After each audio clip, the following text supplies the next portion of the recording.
Hello, everyone, and welcome to another edition of Starting 11 here on the Let's Get Ready Network. I'm Adelia. That's my buddy Snark. We have a much shorter week than normal to talk about tonight. So hopefully this will be a much shorter show than normal. But the last time we had a shorter week, it did not turn out that way. No, I was going to say chances are it'll probably be the same amount of time. But we're hoping for less. We're hoping for less. Hoping. We really need to spend, 25 minutes talking about Luton twice. No. Well, we'll see what happens. We will see Yeah. what happens. Yeah, There's a lot to talk about, though. Yeah, match week 29. Might as well get right underway with it. Bournemouth, Luton, and this is the replay from the match where Tom Lockyer felt a cardiac arrest on the pitch. They quit the game, set it up for this week so that Luton gets to play twice in 3 days. Lucky them. And they need all the points they can get. They're trailing Forest at this point by, I believe, 3 points. Need to get out of the cellar. Bournemouth had a really good stretch. And kind of keeled off. Even maybe you can see the quality kind of dipping a little bit. But what are we supposed to say about this match? Incredible, incredible comeback. Maybe. Yeah, miserable collapse. Historically miserable collapse. Also true. Yes, Luton would have pulled Forest ahead Luton would have been pulled ahead of Forest on the goal differential had they won. Well, let's just talk about the match. They get a great start. It's Tahith Chong scoring again. Tahith Chong's on a nice run too. Yeah, and Luton just scored. They score every match. I think this is Luton, 17.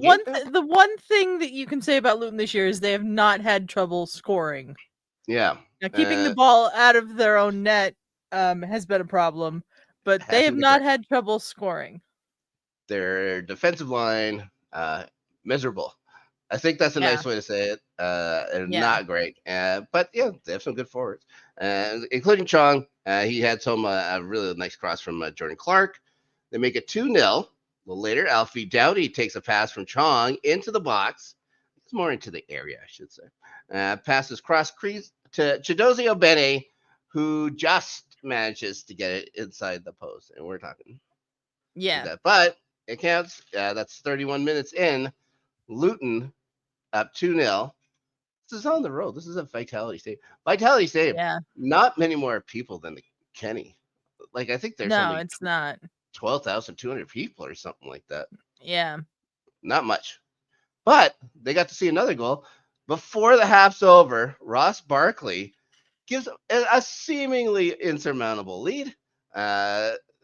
Just before he takes a pass from Kabore into the area, roofs it over Neto, and like a missile. It went straight up and in. So they take a 3-goal lead into the break. Now, I guess the Cherries decide they have to make a couple changes. They sit Luis Sinisterra and Alex Scott. They bring in Marcus Tavernier and Enes Unal. You got to be careful when you say his name. To start the second half, which starts pretty well for the Cherries. Dom Solanke, the Bournemouth's going to stop scoring, it's going to come through him. Dom Solanke scores 50th minute, and he just muscles. I can't remember the name of the player that was on him, but he absolutely outmuscles him. At one point, it just almost fell over. He was being pulled so hard. Didn't matter. Turns, he fires them ahead. 3-1. Tahith Chong gets another goal called off for offside. And then Ilya Zabarny managed to barely squeak a ball over the line for Bournemouth in the 62nd minute, and barely. That'll happen again later on. What happens next? Antoine Semenyo ties the game. Only a minute later, fighting his way through Luton's back line, like I said, most people have no problem doing.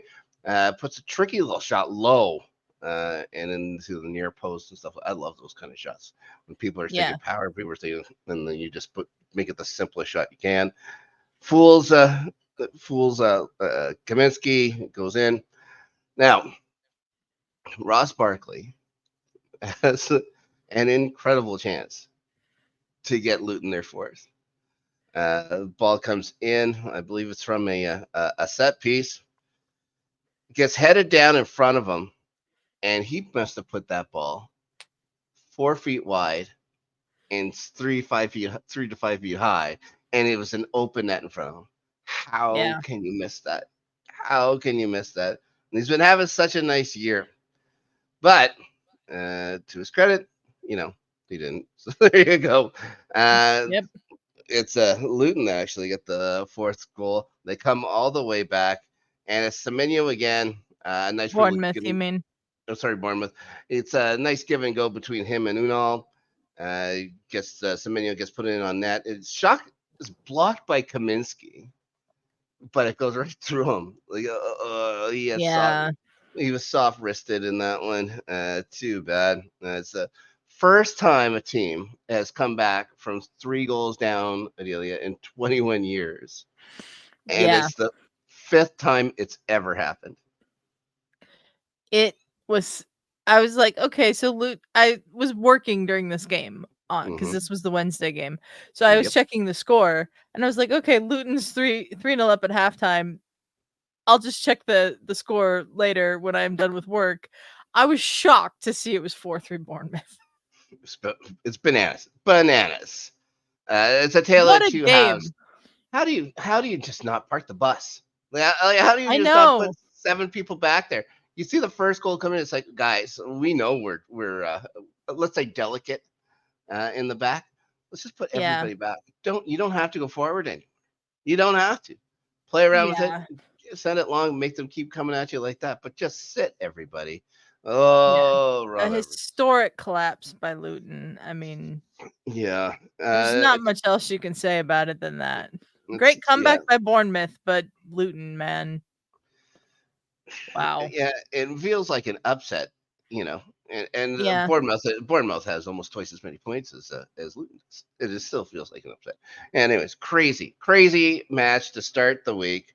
And lucky for Luton, they don't get to wait very long to feel sorry for themselves because they got to play Yeah. again Saturday morning. Uh, Also, maybe the biggest match of the year. Well, in quite some time for them. Maybe it's the biggest since the playoffs and the championship last year. Forest, of course, the team that they're trailing, the only team that really they can catch going into or to get out of relegation. Uh, both clubs, let's just say, not in form. Let's say they're both not in form. I think in their last 5 games, Luton has one draw, and in the last 5 games for Forest, they've had the one win. Of course, they have many more complaints about the refereeing in those 5 games, but it matters what's on the pitch. And Luton start off on the front foot. Yeah. Plenty of chances. I think their first 25 minutes were solid, but couldn't get the breakthrough. And then it starts going the other way. A little bit of pressure being applied by Forest to start, and then they'll take one. They'll have one chance cleared off the line by Reese Burke, and then Chris Wood gets on the end of a real nice cross from Morgan Gibbs White, one timing it in the air into the back of the net to take a lead after 34 minutes. Maybe not from the run of play. I'd say Luton did look like the better squad up to that point, but from that point, it really did look. It might turn into for Forest, but they did get it. Like Luton does get a very good chance. Ted Mengi looks like he scores from an Alfie Daly corner, but the ball went off his arm first. And then they kept reiterating the rule. It doesn't matter if it's accidental, anything like that. If the person who scores has the ball go off him, then it's no goal. So I don't think they complain too much about it. Forest go into halftime leading 1-0. They go looking for insurance. Anthony Langa beats Kaminsky. It goes off his foot or something like that, and it's rolling in. but 10 Mengi is there, kind of make up for hitting his arm. At least he saves a goal this time. He clears it off the line. Still 1-0. But now it's going late into the match.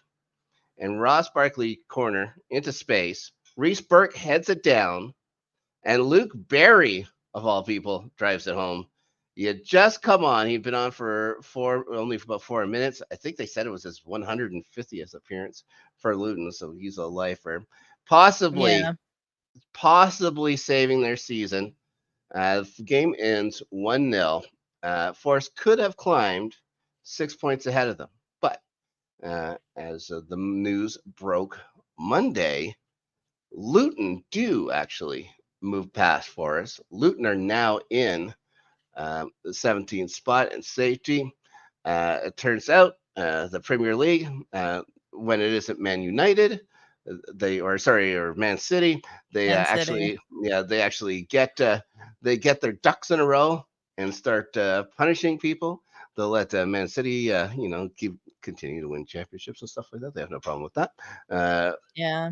Forest docked 4 points for financial fair play rules in the quoted time or whatever, the 3-year period. They lost 34.5 million pounds. In contrast, Everton was awarded originally a 10-point deduction. They were 19 million pounds over, but I guess they said that Forest were, helpful. Yeah, so, more cooperative. They're more that's the word. They were more cooperative with the process. So all right, apparently that matters. That matters for some reason. It's not the act. It doesn't matter if you spend twice or lose twice as much money as another team. As long as you help out afterwards, you're going to do okay. But still, Everton did get theirs reduced as well to only 6, which is still seems like quite a lot. But now they were saying on Sky, talking about will they challenge this and stuff like that? Will they seek like an arbitrator for this and stuff like that? I don't think they will. I think the Premier League was as lenient as they're going to get towards Forest. Just to do any more or just be throwing money out. They could do it, and maybe it looks good for their fans to say, "Oh, we're gonna take this up in court. We're gonna take this up for arbitration." But it's not going to do them any good. I think this is going to stick. They have 7 days to do appeal if they're going to. I don't think they will either. I don't think they're going to. Now, they are only 1 point behind Luton, and Luton has been a train wreck of late. So we'll see. It'll make it interesting. It may just be a 1 week thing, and Forest could be right back up, and see what Luton happens. We'll talk about who they're facing at the end of the show here, but we'll see. Funniest tweet I saw after the Nottingham Forest points deduction was announced today was from Domino's Pizza in the UK. I saw tweeted out, "Unlike Premier League points deductions, we do deliver to the Etihad." And that I was like, whoever runs that Twitter account deserves a raise. They've had some great tweets. Those UK Domino's guys get it. Yeah. Yeah, even if their HR guys are Spurs fans. Drives me nuts. But yes. Good job by Domino's. Okay, let's move on. We're doing good here. We're doing good. Burnley, Brentford, in another match we did not see coming. I'm going to do a little spoiler alert. I'm going to do a little spoiler alert for the for the predictions. We didn't do well. No, we did not. We didn't do well. We did not do well. Yeah, I read. There was one article, one of the clickbait articles I was reading. It's like, is this the worst week in the Premier League ever? And just in my head, it's like, oh, maybe. It wasn't a great week for Premier League football, but it was a 1-1 draw. We got the first game right, and that's it. That's it. Anyways, Burnley. So Brentford has been miserable late. It's still, anytime you lose to Burnley, it's a bit of a shocker, I would think, though, even if they're playing at home. Yeah. The red card really changed this game. 100%. And it was ridiculous. And it's ridiculous on a couple fronts. I'll talk about it in a second. Yeah. So they had Neil Mopay available. They decided not to play him. He got on, I think, in the 79th minute. Brian Mbumo finally back. Didn't play him till the 80th minute. Now Mbumo, I get. He's coming Mbumo, off I of get, injury. yeah. He's coming But off of why injury. wasn't Neil Mopay in this game earlier? Why aren't you thinking all offense against Burnley? You're Yeah. okay. So we'll go to the call. It's Sergio Regulian in the box. And he pushes down Vitinho. Vitinho about to shoot. He gets a two-hand shove in the back. It's an obvious call, even if Obvious. Vitinho makes the most of it, which he did. It He was kind did, of yeah. a weird fall. He kind of has his legs up in his chest at this point when he's going for it. It's strange thing. Darren Bond, the official for the match, what are you doing? How What was are this you not doing? an automatic call on the pitch? Why did this have to go to VAR? Like, I have so many questions about this. Ridiculous. Cowardness. It's cowardice now. This is what's It happening really in the English is. Premier Yeah. League. Just do your job. Just do your Yeah. job. Just do your job. You know it's a foul. You know it's a penalty. Just call the penalty. It's an easy call. What, are you trying to be friends with everybody? Forget it. Just make the call. You should be forced to resign, for Christ's sakes. Anyways, it's Jacob Brun Larson that steps up. It's the red card too. Yeah, well, yeah, the red card had to happen. It had to happen Yeah. because he took a scoring chance away. But he was saying by not giving it in the beginning, he's saying that wasn't a scoring chance. Yeah. That there was no Which way is it was a scoring. insane. He was landing it to kick the ball. What are you watching? What were you watching? Darren Bond. What? Yeah. Maybe he can go and he'll join Everton or something like that as a refereeing consultant or something like. Maybe that's what Oh things my are. God! Please don't make that be a trend now in No, the Premier League, please. I'm not gonna make it. I'm not making it. Anyways, yeah. I didn't say you were making it. Yeah, it's Jacob Brun Larson. He just gets the ball passed. Bees have a really good chance to level it, and I guess we should say James Trafford not in net for Burnley. No, he was not. I was surprised. Yeah, Ariana Muric, I believe it's a Kosovo international. Okay. Way down in Kosovo. Ideally, I believe that's how the song goes. Anyways, Dara O'Shea is saved from a lifetime of embarrassment by Muric because he plays and this is going to stick with me because of what happened on Sunday. He plays a ridiculous pass back when, with a lot of pace to it for some reason. Muric is able to get over and block it. The play actually comes back out to Ivan Toney, but he makes a pretty good save on Ivan Toney. Right after that, he makes a really nice save also off of Wissa. Wissa being sent in from another quick free kick by Toney, and he hasn't. I think people undervalue his smarts on the ball, Ivan Toney. Even I would if agree with sometimes that. what he does, even with sometimes what he do might be considered cheating. If you don't if you're not cheating, you're not trying. I think that's not how what the Bible says. I'm pretty sure it is. Anyways, I'm not sure the Bible says that, but a lot of people certainly do. yeah. In the second half, Burnley get insurance, and it's Wilson Odobert finds a slashing David Dasho Fofana. God bless this kid. In the area, he puts it far side, makes it 2-0. Was this after the miss? Because he had an epic miss in this game. He has an epic miss like every time. Like I know, he's but he's a lot like literally, Nicholas Jackson. Yeah. This is yeah, after the miss. he was another one this weekend who had a wide open net in front of him and put it wide. Yeah. Why was that a trend this weekend?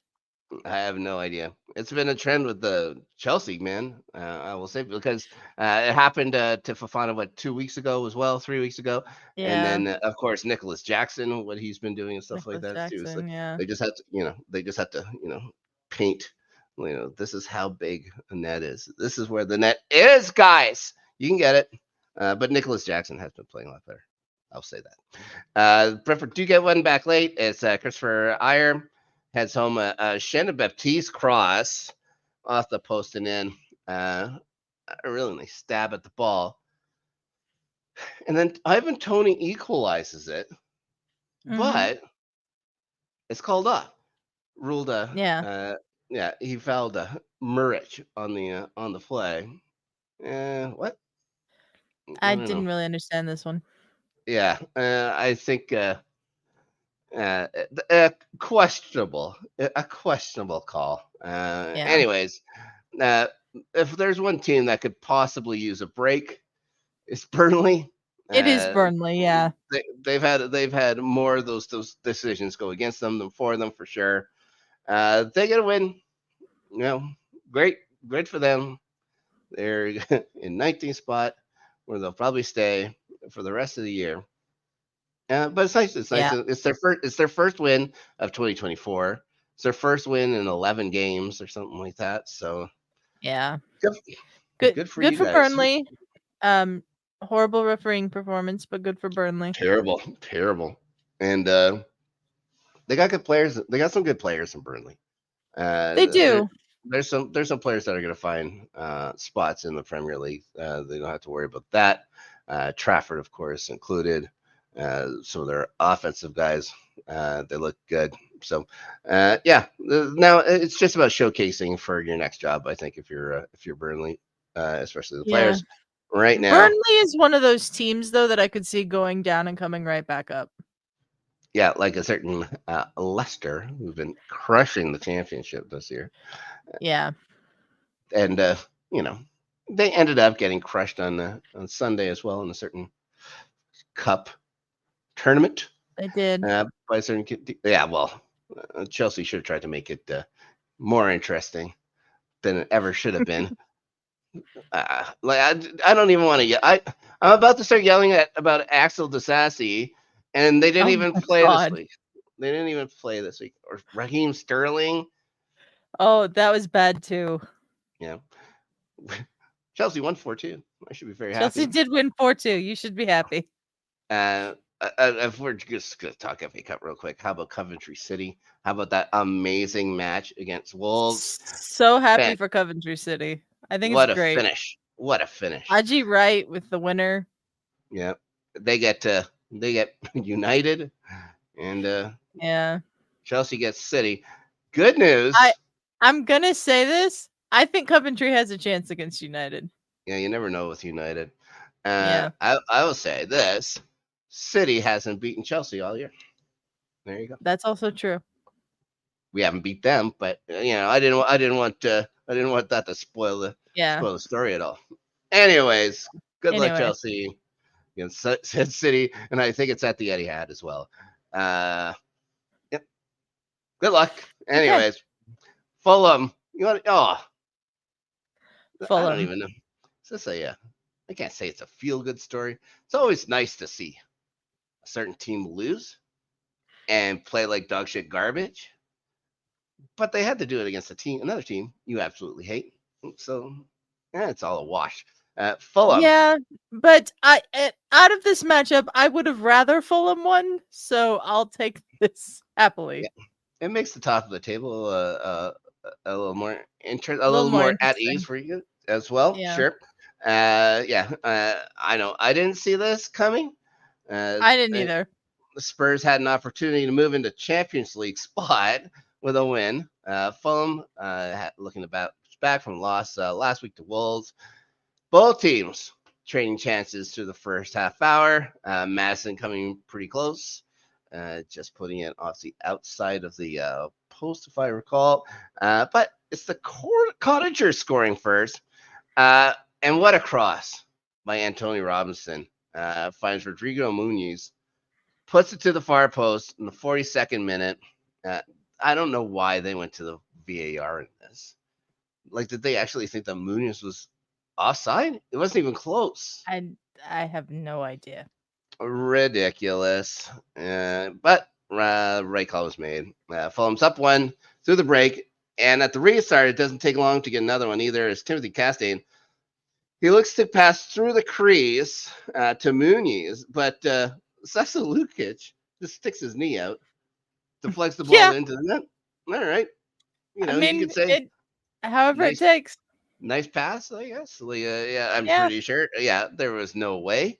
There was no way that Castaigne was looking at Lukic just like, just stick your knee out. No. He was No. going to No wide open way. Muniz on the far side. And that I think it was going to go in either way. You'll Either take way, the you'll take the yeah, lucky. You'll take the luck. You'll take the yeah. lucky goal. Vicario letting another one past him. There's a save he makes later on, I think in like the 68th minute or something like that. And he does this ridiculous yell thing afterwards. It's like, what are you doing? You already Yeah. let 2 minutes. It's like, buddy, relax. Anyways, 49 minutes in. Fulham's up 2. But Muniz does get his brace in the 61st. Pretty ugly play. As the Iwobi shot goes off Romero, then off Vicario, then off the post, then it comes up front. He barely touches it. He gets hoofed in the calf by Radu Dragusin. The ball just manages to get over as well. Now, my question, if that ball doesn't go over, does Dragusin get red carded and the penalty awarded? I don't I see mean, how it it couldn't. should be. It I should don't know be. how it couldn't. Like the fact that there was basically a weird follow through because of the kick on his Mm-hmm. calf that he barely like laid in, like got any power on that shot at all. You'd have to think. I think I think Yeah. Dragonson's lucky the goal went in. With the way the Saving him 3 matches. with the way that the refereeing has been this weekend, though, that would have been a very lengthy VAR review probably to come to the conclusion that Dragusin should have been sent off in that scenario. But since the goal was scored, at Yeah. least we didn't have that. We didn't have it. We didn't have that. I think they were fine with the goal being counted. They do get another one called back 3 minutes later by Joe Rapinha. So they were all over the guys. This one was I believe it was called off on a handball, if I remember right. Yeah. But that was it for scoring. They lose, or Spurs lose 3-0. They pose no real threat. No threat. Richarlison, I don't know. Did Richarlison get more neck tattoos, or is it just because of the haircut? But he just looked different or whatever. Maybe just a haircut.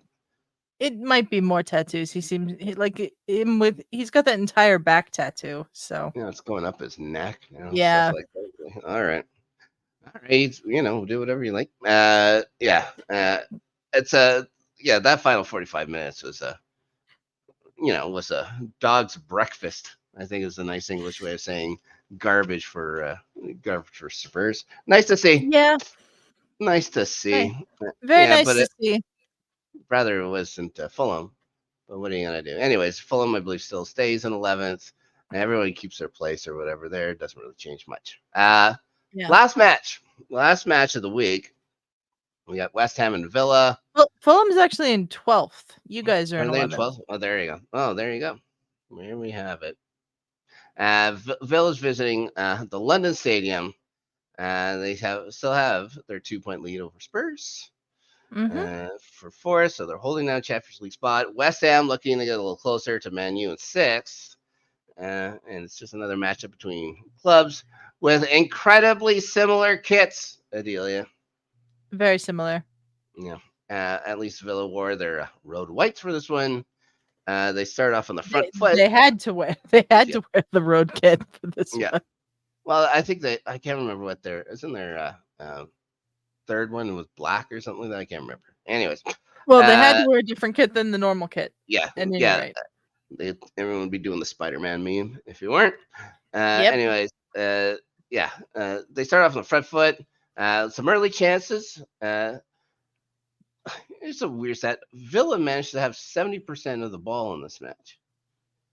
But yeah, I think the chances, like each team had 5 shots on and 13 at. So very remarkably close when it comes to the chances. But one team just had Villa the ball just had all the the possession. Yeah. Yeah. Back and forth passing. That just tells me that West Ham did more with their possession than Villa did. Yeah, they're a good counter-attacking team as well. And it's them that actually get the first goal. Vlad Soufal's cross into the box, find Michael Antonio's head. And this is just as the Hammers had finally woken up. They had about 7 or 8 minutes of pretty good pressure. It pays off through Michael Antonio, whose name we haven't said in a while, if I can remember right. They get to take that lead into the second half. And they start the second half thinking they scored again. But Jared Bowen looks like he's put his corner in. But, and the color commentator kept going on about how whoever it was that was with the keeper, like that wasn't a foul on the keeper. Like there was no foul. Never thought for 1 second to look at the handball because it just goes off. It goes off Antonio's arm and in. So no goal. Pretty easy call, but yeah, and they were still talking about that as Villa start making their way up the pitch. And the equalizer comes up in the 79th minute. Moussa Diaby gets into the area, goes to the touchline, passes it out front. 2 defenders looking at, like just watching this thing. And it's Nicolo Zaniolo scoring his second of the season for Villa. And then West Ham, again, get a late free kick. This time is if you're going to have a guy come out, do a free kick, and he's only been on for 10 minutes. James Ward-Prowse is the guy. Lines it up. Mm-hmm. There's 5 minutes into stoppage. Esri Konza misplays it. Susek takes a swipe. The ball bounces up, and Jared Bowen swats the ball into the net with his arm. And for some reason, it also took a while through VAR. This took so long. I was like, what is taking so long here? Like, they were looking at all these different angles, but then there was this one angle that was so clear on. I was like, why is this taking forever? I think they're thinking maybe it was like the second swipe or whatever. It was the first swipe that put the ball over, but terrible. Anyways, game ended 1-0. Another shocking VAR thing, just taking so long to make a simple call. Yeah, it's getting ridiculous. It's getting ridiculous. Ridiculous. It can't be friends. VAR, like they have the same guys doing VAR as they're on the pitch. You can't. They got to be different. They have to have different crews. You have to have different crews. It's the only way to keep things on the up and up. Ridiculous. Anyways, that's it for the week. And we already talked about how poorly each of us did in Match Week 29. But coming into Match Week 30, that's when it all turns back around. Mind you, you had a 9 win week 2 weeks ago. I had an 8-win week last time. So yeah, we were due for a dip. We were due for a dip, but now we were. Yeah. Here we are again. Match Week 30. Coming off, we won't actually have a show next week because of the international break. So this is actually going to be for 2 weeks' time. We'll be talking about Match Week 30. And it starts, Adelia, with Newcastle at home to West Ham. Newcastle. You say Newcastle? I'm going to say West Ham. I just think that'll be an interesting way to start the week. Bournemouth gets to maybe have another huge comeback win against Everton. I'm just kidding. Everton would have to score to do it. Yeah, Bournemouth. I'm going to pick Bournemouth as well. Chelsea. So we avoid Spurs. We avoid Arsenal because of because of competitions outside the Premier League. We get rewarded with Burnley at home. Match Week 30. Chelsea. Chelsea's going to win. Chelsea better win. Chelsea better win. I'm going to say that. I think better. Forest, big match, a huge match for them versus Crystal Palace. at the I'm City Ground. going Palace. Say Palace. Jeez. I just don't believe in Forest at all anymore. Yeah. Do they turtle because of the announcement? They might. I'm gonna go Palace as well. I like that call. This one shouldn't leave much doubt, but Sheffield United is hosting Fulham. Fulham. If there's a team you cannot trust ever, it's Sheffield United. Spurs at the dump in North London take on Luton. I think Spurs will win that game, but I would laugh hysterically if Luton were to. Yeah. If Spurs win, we might have to have a special just covering the entire every moment of that match. But You I would mean if also Luton wins? Sorry, if Luton wins. Yeah, Spurs are going to win. It Yeah. shouldn't be a problem for them. Villa. Ooh, Villa gets to host Wolves this week. Or that I'm week. gonna go with Villa.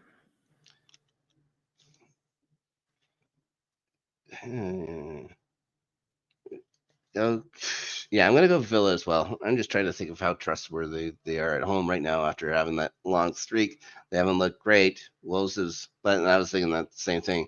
Wolves just lost to Coventry City, so there you go. Brentford at home against Manchester United. As much as I hate to say it, United. I'm gonna pick a draw in this one. Yeah. And I think Man U is going to have to come back to get it. I think Brentford's going to score first. Liverpool, back at home. They seem to be home every week against Brighton. It does feel that way. Mhm. Brighton is not got a chance in this. I'm going Liverpool. I do like how you call yourself. Yeah, so Liverpool is going to win by 1 million goals, maybe. And now, to round out the week, this game's going to kill me. heavyweight matchup, marquee, a blockbuster at the Etihad, City and Arsenal. We have not fared well at the Etihad in many years. But I can't bet against my team, so I'm going to pick Arsenal. Yep. Even if I might regret that later. Exactly. I think you'd more regret it if you chose somebody else and did win. Yeah. I'm gonna pick a draw in this one. I think this. I think a draw would be a good result for us still. But well, better than a loss. But I gotta pick my boys. So. But Liverpool playing Brighton, yeesh. Yeah. It's gonna be interesting again. It'll be interesting following Matchweek 30 to see where everybody is. This title race is gonna be interesting until the end, I think. Yep. But you're not bottling it, so that's one thing you have over the last couple of years. You're not bottling this. You guys are hanging in there. Not yet, anyways. I guess so. Yeah, you could always say it too soon, I suppose. There you go. Anyways, thank you everyone for joining us on this week's episode of Starting 11. Snark, where can people find you? Oh, you can find me right here on the Let's Get Ready Network. The highlights with you coming soon. Playoff Beards will be back for Stanley Cup playoffs. We've had one episode just rounding up after the trade deadline. We'll have another one just before playoff starts, maybe do some predictions, stuff like that. And then we'll be following along throughout the playoffs until someone lifts the Stanley Cup. And goddamn, I hope that's a certain team from a certain city that I live in. And then we'll see over on the flagship Let's Get Ready Network Entertainment channel. You and I do a show called The Rewatchers Council. That's our full 144 episode rewatch of Buffy the Vampire Slayer. We just finished School Hard. One of my favorite episodes. I'm pretty sure that you enjoyed it as well. I did. Yeah. And then LGRN After Snark Weekends. Danny and I talking about whatever we want to talk about. That's going to be on our YouTube page as well. This week coming up, it'll be the future of Lucasfilm, I believe, is what we're talking about. So join us for that. And then we have the Doom video game show. I don't even want to say its name because of how untrue it is. But I guess I have to, so people know it's an old man plays Doom for the first time. That is, just playing Doom for the first time. So there you go. That is not quite the name of the show, Snark. Okay. It is Old Man finally plays Doom after 30 years. That sounds even worse. It should be called, Dashing Man. Dashing Man finally plays Doom after 30 years. That's just a clumsy title, if you ask me. And also, we're playing Battlefront 2. Name for that show to be determined. This is Battlefront 2 Classic. Adelia, Danny, and I are playing that now as well. You'll find that on our Twitch channel, coming soon to YouTube as well. Yep. And like Snark said, you can find us on this show every Tuesday, 3 p.m. Pacific, but we're not going to be here next week because of the international break. Mm-hmm. So let's not even get into all the international break stuff, controversies with England and Ben White and Gareth Southgate and all that. It's too much to deal with. I get the Raheem Sterling. That he didn't get called up. I get it. Yeah. All right. I just want to say that. Yeah. So we will be back in 2 weeks, and you can find me on Rewatchers Council. Like you said, there's a link to the entertainment channel in the description of this episode. Please do check it out and subscribe over there. We got some really cool stuff going on, and the plan for the future. So that's it for us, guys. Until next time, we are out.